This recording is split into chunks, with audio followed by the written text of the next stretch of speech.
Assalamualaikum warahmatullahi wabarakatuh. Apa kabar Sobat Nusantara? Alhamdulillah hari ini kita dalam rangka grebek soan ke PBNU dan sudah diterima oleh Wasekjen PBNU Insinyur Kiai Haji Suwardi Damartias Pranoto. Assalamualaikum Kiai. Salam. Sehat Kiai? Alhamdulillah. Kayaknya lemes banget hari ini Kiai. Ya. Alhamdulillah hari ini kita telah diterima untuk soan dan tabarukan kepada Kiai, sekaligus kita meminta nasihat kepada beliau betapa pentingnya membangun kesadaran untuk mengenal dan mencintai budaya yang ada di Indonesia. Kita tahu bersama bahwa PBNU adalah salah satu organisasi terbesar di dunia, organisasi keislaman yang dimana banyak para tokoh dan masyaikh yang ada di PBNU sendiri menjadi barometer atau tolak ukur terhadap orang-orang atau ulama yang paling berpengaruh di dunia. Gimana Kiai? Apa kabar? Baik ya. Alhamdulillah. Kiai, mau nanya gimana menurut pandangan Kiai tentang perkembangan dakwah di era digital seperti saat ini yang lebih diarahkan kepada kalangan milenial? Ya. Tentang posisi hubungan budaya dan dakwah itu, budaya bisa diartikan bisa menjadi nizam atau infrastruktur dari si dakwah. Agama sendiri, oke. Ya, bisa menjadi perangkat. Saling berkaitan. Ya, ibaratnya begini. Ibaratnya air hujan. Air hujan yang kita minum di zaman Rasulullah, di zaman sahabat, dengan air hujan yang minum sekarang ini beda. Kalau dulu kan kita mendapatkan itu langsung dari Rasulullah ya. Kalau sekarang kan kita dapatnya dari ulama dari sebelumnya.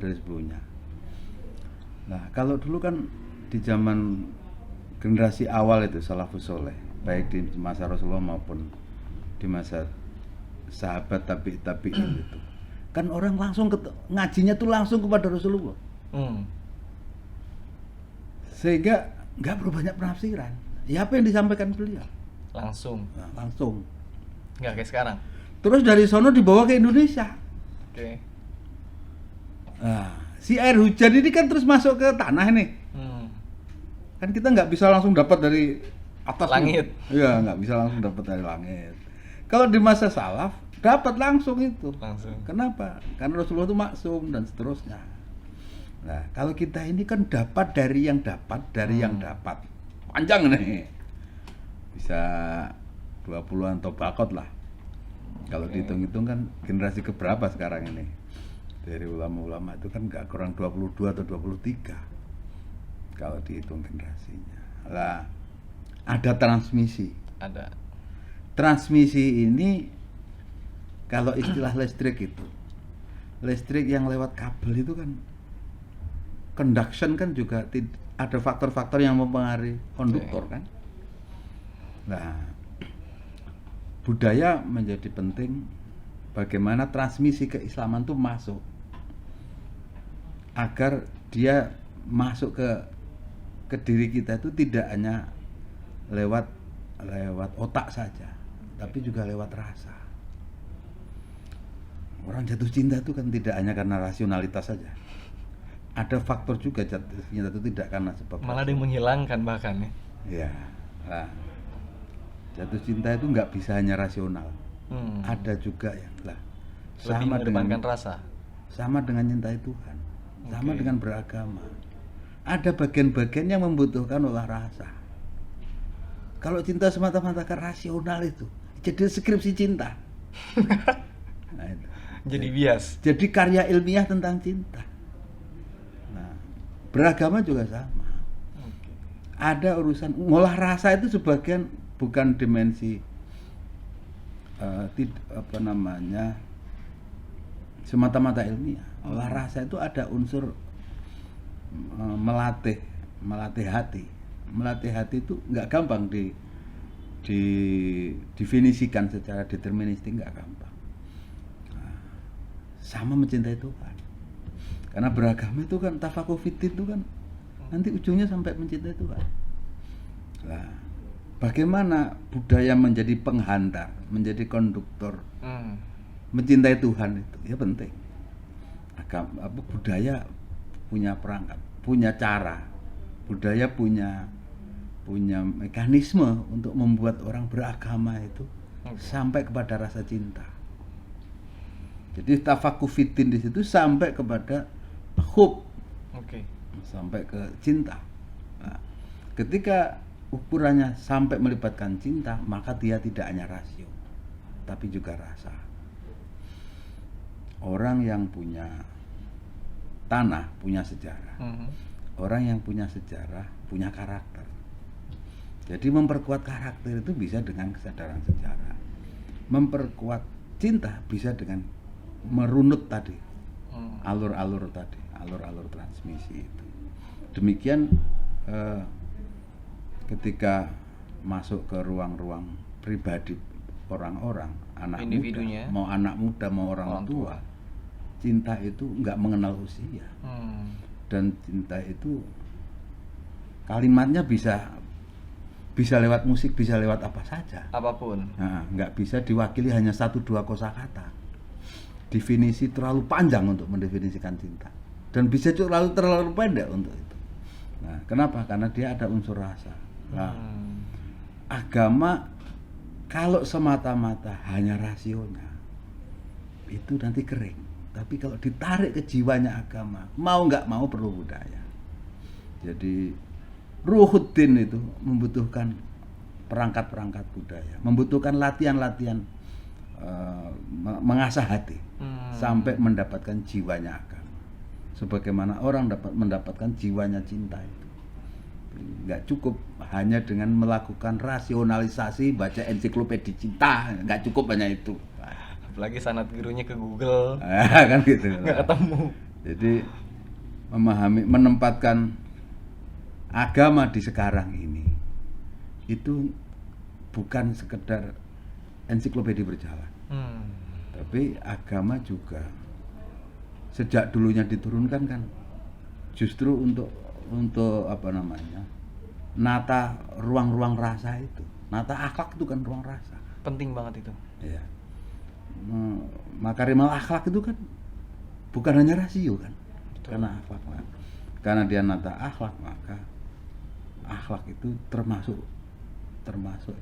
budi bahasa, termasuk karya budi, termasuk karya cipta. Nah, menjadi luas wilayahnya. Nah, disinilah apa namanya, mau situasinya berubah kayak apa, seperti apapun. Nah, kalau rahasia dan rasionya tadi disinkronin, ngelatih rasionya ya baca buku yang standar, baca yang standar, ngelatih rasanya ya ada caranya lah, bisa wiridan, bisa apa, bisa nyanyi lagu-lagu yang bagus kan. Ini kita berangkat dari keprihatinan pada hari ini, khususnya kepada generasi-generasi di bawah saya, khususnya Kiai, seperti kalangan di Gen Z atau milenial pada umumnya. Kita tahu bersama bahwa pada hari ini mereka agak kesulitan menemukan air murni yang dari sumber hujan tadi. Jadi ketika dia mulai terbentur dengan beberapa budaya-budaya baru, budaya serapan dari luar seperti K-pop dan lain-lain sebagainya, itu menjadikan bahwa apa yang dia lihat saat ini, oh ini tergantung pangsa pasarnya nih, marketnya lagi bagus dan orang banyak yang lari ke arah sana. Sehingga begitupun dengan pemahaman agama yang pada hari ini mereka pelajari. Mereka hanya mengambil dari satu sumber, dan kalaupun sumber itu baik, bagus, alhamdulillah. Tapi ada yang bertolak belakang dengan budaya yang ada di Indonesia. Itu gimana, Kiai? Ya ada cara-cara kan. Banyak. Mana-mana yang penting, mana yang baru yang dipakai. Betul. Mana-mana yang harus dirawat, mana-mana yang inovasi baru yang harus dikembangkan. Al-mukhafadatu qatimi sholeh itu, ahlul jadidil aslah itu kan luas pengertiannya. Betul. Nah, saya rasa banyak cara-cara untuk atau banyak perangkat-perangkat yang dicontohkan sebagai tool untuk melihat itu bisa secara normatif maupun secara metodologis sesungguhnya banyak. Tinggal kitanya mau belajar apa enggak. Saya rasa masih banyak pihak-pihak yang bisa ditanyain ya, referensi-referensi yang bisa dirujuk kembali untuk bagaimana nyikapi berbagai perubahan-perubahan itu. Ini kan soalnya kadang-kadang kan kita nggak sempat baca aja. Betul. Nggak sempat baca referensi-referensi yang sesungguhnya tidak bertele-tele, dia bisa praktis-praktis gitu. Dia bisa menyediakan banyak tool. Hanya kan dari milenial sendiri maupun apalagi Gen Z, mereka agak jarang yang untuk melihat ke dalam tulisan gitu. Mereka lebih fokus mencari sesuatu hal yang baru, apalagi yang lebih sensitif seperti agama nyari di Google atau di YouTube. Ada begini, ada pengibaratkan agama itu sebagaimana rumah, madhab itu sebagaimana pintu. Kayaknya mazhab juga anak sekarang kayaknya nggak paham tuh mazhab itu apa. Taklid buta semua kayaknya. Masuk rumah ini kan perlu lewat pintunya. Betul. Nah, memahami agama perlu dengan pendekatan bermadhab itu. Layaknya kita bikin skripsi atau disertasi ya dengan metodologi yang standar. Nah, metodologi itu yang menyusun imam-imam madhab. Karena itu kalau beragama tanpa bermadhab itu ya mirip-mirip bikin skripsi nggak pakai metodologi. Jadi ngarang sak karap-karapnya kita. Nah itu kan nggak lucu. Nah, Pembimbingnya nggak jelas. nggak jelas kan gitulah. Nah saya rasa pentingnya beragama dengan pendekatan bermadhab itu karena di dalam madhab menyediakan baik manhaj maupun qaul, baik kerangka metodologis maupun pendapat-pendapat standar yang sudah diuji dari waktu ke waktu. Bahkan ada taksis dan seterusnya itu kan menunjukkan pendapat yang dimunculkan di kawasan A bisa ketika mau diterapkan di kawasan B itu ada penyesuaian. Itu standar dari ulama-ulama madhab, tidak mungkin gegabah dalam itu. Karena itulah bermadhab bisa saja karena kaulnya, bisa karena manhajnya, bisa karena metodologinya. Kebanyakan kita ini kan sudah tinggal enaknya generasi kita ini sebenarnya. Betul, saking enaknya dia nggak bisa beda ini mana yang bukan masalah benar atau salah ya, tapi mana yang lebih cocok dengan diri dia dan mana yang lebih relevan dengan keadaan di hari ini kan gitu. Ya, yang berat-berat sudah dibahas oleh 3-4 generasi sebelum kita. 2-3 misalnya soal soal warisnya perempuan yang bekerja di kawasan Indonesia ini kan, di Kalimantan, di Sumatera, apa kan ada istihad ulama-ulama itu. Jadi ada budaya-budaya yang kelihatannya matrilineal, tapi tetap bisa menjalankan faraid. Nah, gitu. Itu kalau ada manajemennya. Ada harta pusaka tinggi, pusaka rendah di masyarakat Minang itu kan menunjukkan ada faktor budaya yang ditolerir, yang dipelihara, tradisiin, tapi juga ada ketentuan faraid yang tetap diberlakukan. Itu kalau nggak menguasai madhab nggak mungkin bisa beristihad tentang harta pusaka tinggi, pusaka rendah itu. Nah itu belum lagi soal itu kan masih agak berat nih. Yang paling baru ini yang belakangan soal orang ibadah di satu masjid yang nggak boleh pakai masker, Kiai. Sudah gitu ada salah satu tokoh agama setempat mungkin ya. Jadi ada pemuda yang membela ulama tersebut, konon katanya ulama, dengan nada yang agak kasar. Lalu si ulama tadi mengutip sebuah ayat, dan ternyata kalau kita lihat ayatnya dalam Al-Quran pun salah juga. Nah, ini milenial banyak yang terjebak di situasi seperti ini, Kiai. Ya, saya rasa penting untuk mengingat kembali patokan-patokan dalam tradisi bermadhab, bahwa berpendapat di wilayah keagamaan itu ya harus punya rujukan-rujukan yang standar, referensi yang standar. Apakah sama orang yang punya waktu belajar lama dengan nggak lama dalam mendalami sesuatu? Beda. Nah, disinilah pentingnya bertanya pada ulama, dalam hal ini ulama madhab. Karena beliau-beliau itulah orang yang secara otoritas, secara referensi, secara prasyarat mumpuni untuk memutuskan hal baik yang berat. Tidak serampangan ya? Nggak serampangan gitu loh. Jadi taklid itu penting. Penting. Nah, Taklid taklidnya kita bahaya. orang belajar, orang berpengetahuan kepada ahli. Taklid juga. Taklidnya S1 kepada S3 taklid juga. Taklidnya orang yang sempat belajar kepada yang belajar.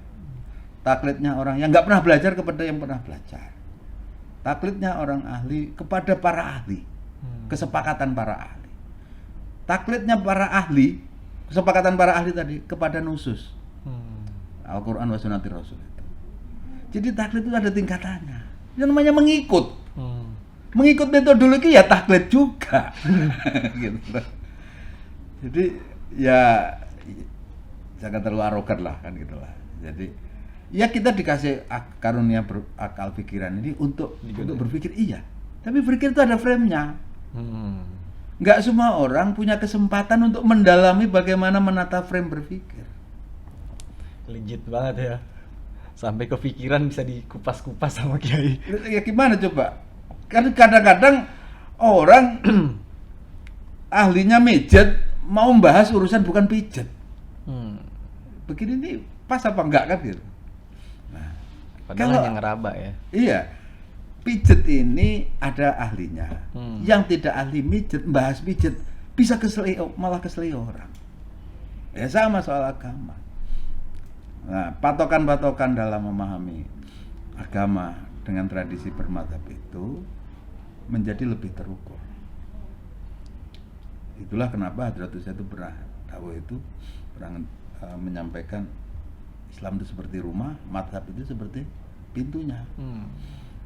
Ya, itu kan statement yang otomatis di dalamnya ada unsur frame, metode dan seterusnya.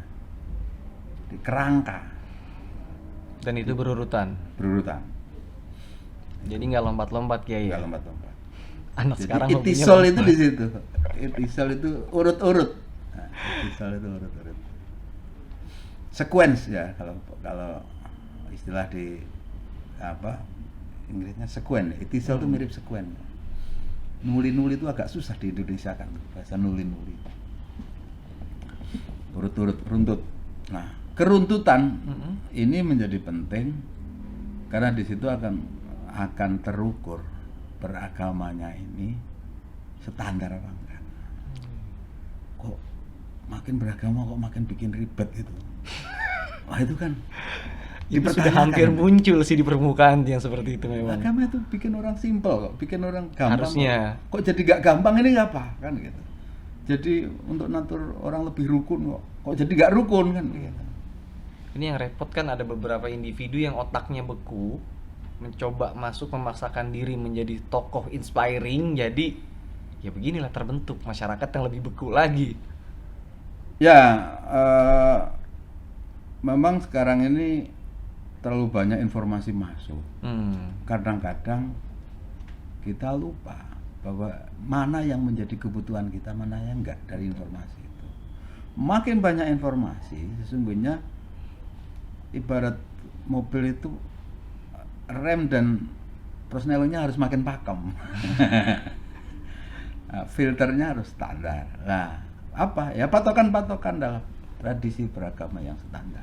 Ya, kalau itu mau informasi masuk apa saja, ketika pilar-pilar berislam dengan seimbang itu, beragama dengan berimbang tadi, dengan mengikuti pola madzhab itu standar, maka kita nggak perlu khawatir.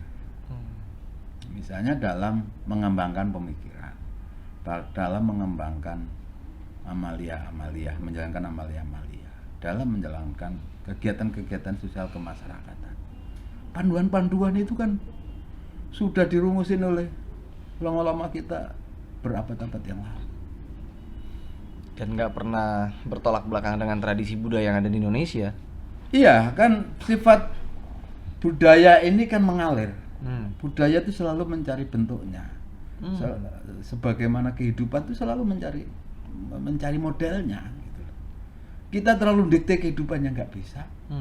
Tapi nggak mewarnai juga kita yang diwarnai. Nah, kalau kita mau jadi fa'il, jadi aktor, jadi fa'ilnya kehidupan sosial, ya prinsip-prinsip dalam kehidupan sosial ya kita harus jalani. Di kebudayaan sama, di penempatan kontribusi budaya bagi kebutuhan dakwah ya alur-alur budaya itu. Islamnya ya tetap Islam, tapi rukun imannya ya nggak berubah, tapi cara membawanya Lebih kaya, dia lebih banyak khazanahnya. ada perangkat-perangkat budaya, ada komponen-komponen budaya yang dilibatkan karena hakikatnya apa yang tampak pada keberagamaan seseorang itu pada umumnya yang tampak artefaknya. Idofaknya itu kan mana siapa yang tahu? Maka di dalam sini banget gitu. Sosiofaknya relasi-relasinya. Idofaknya terminalnya apa? Arsitektur masjid itu kan itu artefaknya. Bentuk-bentuk tradisi-tradisi, event-event itu artefaknya. Kan orang yang sering lihat yang di permukaannya ini. Nah, kita bergerak di wilayah artefak itu. Nah, disinilah pentingnya budaya itu akan menjadi perangkat yang ikut menjadi bagian akhir khimah dari dakwah ini. Maksud capaian-capaian dari dakwah tadi bisa masuk dengan perangkat yang standar, dengan cara-cara yang human, manusiawi dan gampang diterima. Tanpa pelibatan budaya ya bagaimana? Apa sama nanam kurma di Arab dengan nanam kurma di Tasikmalaya? Belum tentu tumbuh, Kiai. Ya tumbuh kan harus Beda. harus ini. Jadi ada contoh kurma di Amerika tuh bagus tumbuhnya. Bagus. Tapi ahli pertaniannya kan harus merancang Dan menyesuaikan. Nah, disinilah komodifikasi budaya. Menjadikan budaya sebagai infrastruktur dalam mengembangkan agama. Bagaimana yang biasanya kurma itu endemik di Arab bisa ditanam, bisa ditempatkan. Dia harus ada faktor-faktor ilmu tanah dan semacamnya itu. Perangkat-perangkat ngecek kandungan air sehingga dia kompatibel terhadap si biji kurma ini. Nah, disinilah Filibi Nusantara menjadi penting. Kalau Islamnya min mana? Ya tetap min Makkah Madinah. Nggak ada min Nusantara. Dia Nusantara itu penyambungnya ya Bili atau V. Nah, ngomongin sana nih banyak yang salah tangkap, banyak yang salah paham terkait tagline Islam Nusantara yang kebetulan kita lebih sering untuk buat campaign di sana, Kiai. Dibilang Islam Nusantara itu sesat, liberal dan segala macam. Iya, karena anak belum ngecek asal komentar. Nah, itu. Paguyuban salah sangka. Paguyuban salah sangka. Dan mirisnya lagi rata-rata yang banyak komen itu justru mulai dari kalangan usia 30-35 bahkan sampai kalangan milenial pun jadi banyak ikut komentar di sana. Ya, kita bikin selamatan macam-macam itu supaya agama itu bisa dimiliki oleh sebanyak mungkin orang. Betul. Dengan caranya masing-masing. Kan yang tadi kayak bilang, cinta mendekati Tuhan. Ya. Jadi sama yakin nggak orang tahlilan itu mesti menguasai kalimat tahlilan? Mesti tahu maknanya. Sama yakin nggak? Tapi sama yakin nggak orang tahlilan itu di dalam perasaannya itu ada rasa sehingga dia menyenangi tahlilan? Ada. Sama bagaimana itu mendefinisikan perasaannya orang tahlilan? Sulit. Misalnya, sampai bisa nggak merasakan bagaimana seorang maestro Pak Idris Sarti itu menikmati bagaimana dia mendirijeni konser itu, atau Pak Adi MS itu. Ya, itu perasaan mimpin tahlilan yang seperti Adi MS mimpin harmoni itulah. Nggak gampang. Iya. Nah, jadi itu nggak bisa hanya dirasikan. Orang nggak bisa menghukumi tahlilan tanpa merasakannya. Bahwa kalimat tahlil itu kalimat thayyibah, iya. Bahwa sholawat itu bagian dari doa, iya. Tapi ketika tidak dilafalkannya, jadinya hanya wacana. Wacana tahlil, wacana takbir. Takbir di luar sholat itu kan ada waktu-waktunya.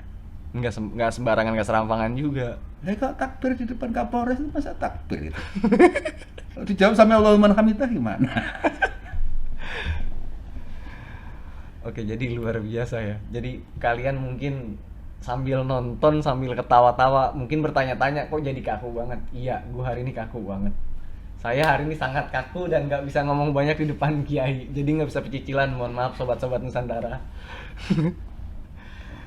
Karena tadi hampir kita berbicara ke masuk terminologi yang namanya bucin. Cuman kata Kiai, kita jangan ke sana dulu. Ya, bahas cinta ini ada tingkatannya. Nah, itu dia. Seorang pencinta yang bisa merasakan Apa itu rasanya cinta? Lah, seorang Robiah Adawiyah itu pencinta kepada Tuhannya. Nah, kita masih perlu belajar banyak kalau itu. Jadi nanti ada fase-fase lah. Tapi hal-hal yang mengarah menempatkan bahwa agama itu harus bisa dirasakan dan menimbulkan ketentraman. Ini pintu ke arah cinta tadi. Nah, kalau agama menghadirkan ketentraman itu, nanti cinta datang sendiri. Nah, mencintai Tuhan itu kan bisa tentram. Mencintai orang aja bisa tentram, apalagi nyintain Tuhan. Nah, gitu. Nyintain orang aja bisa tentram. Jadi nggak perlu ekspresi yang berlebihan ya Kiai. Barang-barang kalau berlebihan kadang-kadang kan lain lah. Ya. Tapi maksuk mencintai Tuhan berlebihan nggak ada batasannya. Lah, tapi pengertian berlebihan dalam mencintainya, ya. Jadi bukan, tapi tetap hanya punya memperhitungkan kewajibannya sebagai seorang pribadi, entah sebagai keluarga atau apa, itu ya, gitu. Jadi pengertian makbuk cinta yang ditulis dalam puisi-puisi cinta itu kan ungkapan perasaannya. Tapi penampilan orang-orang yang mau nulis puisi cinta tadi itu kan ada, Cok. Syekh Hasan Shadzili penampilan biasa-biasa kan. Kan itu kegiatan sehari-harinya nggak berkurang. Para penyair sufi itu kan ungkapannya begitu heboh banget. Tapi kegiatan beliau-beliau sehari-hari ya biasalah gitu. Jadi mabuk cinta itu tanpa mengurangi kegiatan sehari-harinya menurut kebutuhan dan kewenangannya. Hidup dan bergerak dengan cinta. Masya Allah, ajib banget.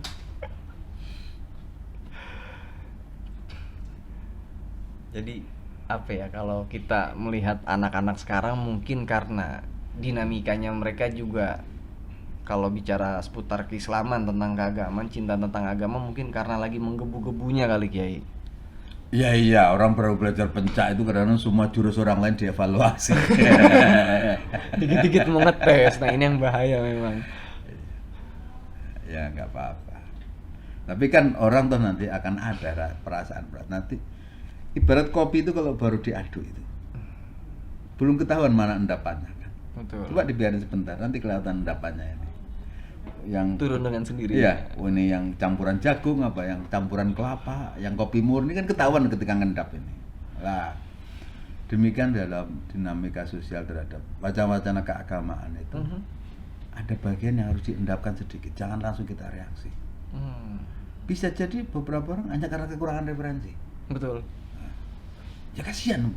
Orang Jadi udah kekurangan referensi, hanya gara-gara bikin kita agak dongkol terus kita reaksi berlebihan, ya kasihan lah. Sama-sama kita paguyuban salah sangka nanti namanya. Paguyuban dua sangka ketemu kan paguyuban salah paham itu. Cocok. Baik Kiai, sebagai penutup mungkin Kiai bisa memberikan nasihat kepada teman-teman di rumah yang nonton podcast kita kali ini tentang pentingnya memahami budaya dengan cinta agar terwujudnya Islam yang rahmatan lil alamin tanpa harus adanya paguyuban berburuk sangka. Ya, mestinya kita makin mendalamin agama, kita makin tentram, dan kita makin rukun dengan banyak orang. Karena agama itu diantara fungsinya untuk menjaga etika. Makarimal akhlak ini kan tidak hanya akhlak kepada Tuhan, tapi juga akhlak kepada sesama manusia, akhlak kepada alam. Jadi karena menjaga akhlak kepada lingkungan, ini juga bagian dari menjalankan agama. Air itu tadinya barang mubah, dia menjadi wajib karena wajibnya sholat, dan karena sholat penting wudhu, sehingga adanya air menjadi wajib. air yang tadinya barang yang biasa-biasa, mubah, dia menjadi penting dan bahkan wajib adanya karena pentingnya wudhu. Sama dengan kerukunan. Kerukunan tuh tadinya urusannya Pak Presiden sampai Dan Ramil. Tapi karena kita mau Jumatan ini penting kerukunan antar kampung, maka adanya kerukunan tidak hanya PR-nya negara, menjadi tanggung jawab bersama. PR-nya masyarakat juga. Karena kalau kampungnya nggak rukun, Jumatannya nggak lancar. Nah, apa yang penting untuk hal yang wajib, dia menjadi bagian dari yang wajib. Nah, cara-cara kita menempatkan mau kerukunan, mau bagaimana menjaga keutuhan, itu akan berpulang dari cara kita menempatkan dan memahami agama itu. Apakah dengan kita makin mendalami agama, kita makin tentram? Apakah dengan mendalami agama kita makin rukun? Makin bisa berhubungan lebih baik dengan orang lain. Ukuran-ukuran ini penting untuk kita flashback, evaluasi. Jangan sampai udah capek-capek, udah dicek malaikat, nyampe sono suruh balik lagi hanya karena suruh minta maaf sama tetangga. Karena hakul adaminya ada yang belum selesai. Jadi hak kepada sesama anak Adam itu bagian yang ditanyakan sekalipun urusan lainnya udah khatam. Kalau ini belum selesai akan mengurangi barang yang tadi. Nah, jadi hablum minallah itu harus juga dipenuhi hablum minan nasnya. Karena kalau hubungan antar anak Adam ini nggak selesai akan mereduksi hablum minallah. Demikian. Terima kasih Kiai. Oke, jadi Sobat Nusantara, mohon maaf atas kekakuan yang saya buat hari ini karena saya nggak berani macam-macam di depan Kiai. Pak Kiai, terima kasih banyak atas waktunya. Mudah-mudahan Pak Kiai sehat selalu. Untuk informasi terkait video ini kapan muncul, pantengin terus Instagram dan channel YouTube kita, dan jangan lupa kunjungin juga portal berita kita di buletinusantara.com. Terima kasih. Wallahul muwaffiq ila aqwamit thoriq. Wassalamualaikum warahmatullahi wabarakatuh. Salam.